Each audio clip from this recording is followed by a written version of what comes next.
नमस्कार। आज हम जीव विज्ञान की सबसे बड़ी पहेलियों में से एक की गहराई में उतरने वाले हैं, विषाणु यानी वायरस। ये वो रहस्यमयी चीजें हैं जो हमें इस बात पर सोचने को मजबूर कर देती हैं कि आखिर जीवन की परिभाषा क्या है। तो चलिए सीधे उस सवाल पर आते हैं जिसने वैज्ञानिकों को मतलब 100 साल से भी ज्यादा से परेशान कर रखा है। क्या ये वायरस जिंदा है या फिर बस कुछ केमिकल्स का ढेर है? सुनने में तो सवाल बड़ा सीधा लगता है ना? पर इसका जवाब बिल्कुल भी सीधा नहीं है। ठीक है, तो चलिए इसमें उतरते हैं।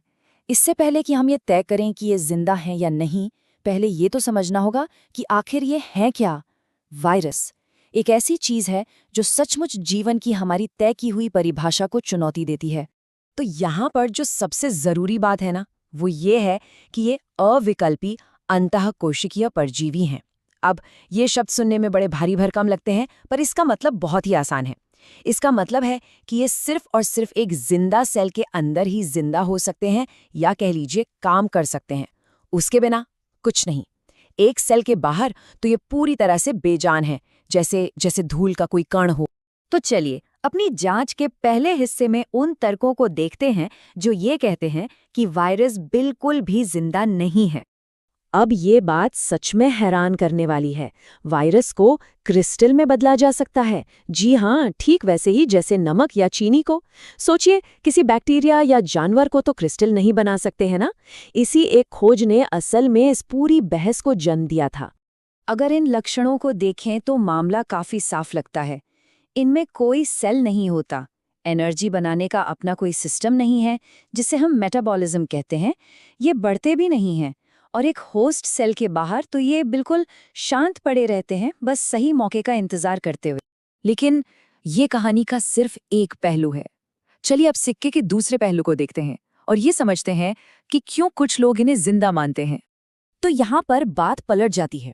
इनके पास जेनेटिक मटेरियल होता है, डीएनए या आरएनए, बिल्कुल हमारी तरह। ये अपनी कॉपीज बनाते हैं, एक से दूसरे में फैलते हैं, और सबसे जरूरी बात, ये इवॉल्व होते हैं, यानी विकसित होते हैं। असल में ये इवोल्यूशन की एक बहुत बड़ी ताकत है कि आपको पता है कि हमारे अपने डीएनए का लगभग 8% हिस्सा पुराने वायरस से आया है। उन्होंने हमारे विकास को सीधे सीधे बदला है। तो फिर ये अपनी संख्या बढ़ाते कैसे हैं? सोचिए, ये किसी शातिर हाईजैकर की तरह काम करते हैं। ये पूरा प्रोसेस 5 आसान स्टेप्स में होता है। पहला, संलग्नता। वायरस एक सही होस्ट सेल को ढूंढकर उससे चिपक जाता है। फिर दूसरा, प्रवेश। वो अपना जेनेटिक कोड, अपना ब्लूप्रिंट सेल के अंदर इंजेक्ट कर देता है। इसके बाद शुरू होता है असली अपहरण, यानी जैव संश्लेषण।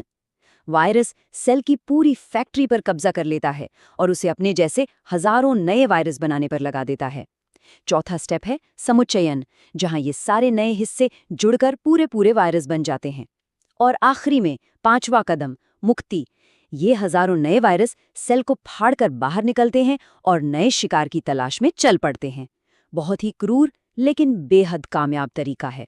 तो हमारे पास दो बहुत मजबूत लेकिन एक दूसरे के बिल्कुल उलट तर्क हैं, और ये हमें जीवन के उस किनारे पर ले आता है जहां साइंस थोड़ा थोड़ा फिलॉसफी जैसा लगने लगता है।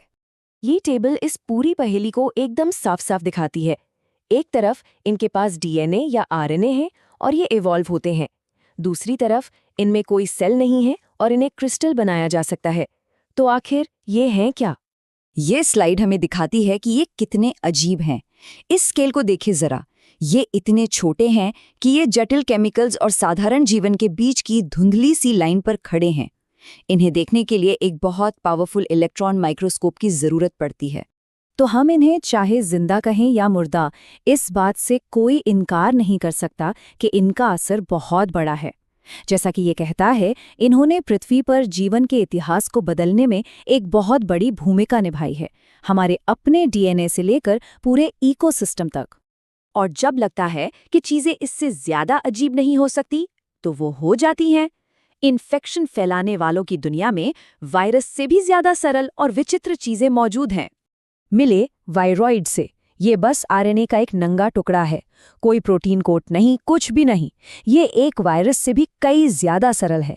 ये पौधों के सेल्स में घुसकर पौधे के ही सिस्टम को बेवकूफ बनाकर अपनी कॉपीज बनवाता है, जिससे पौधों में बीमारियां होती हैं।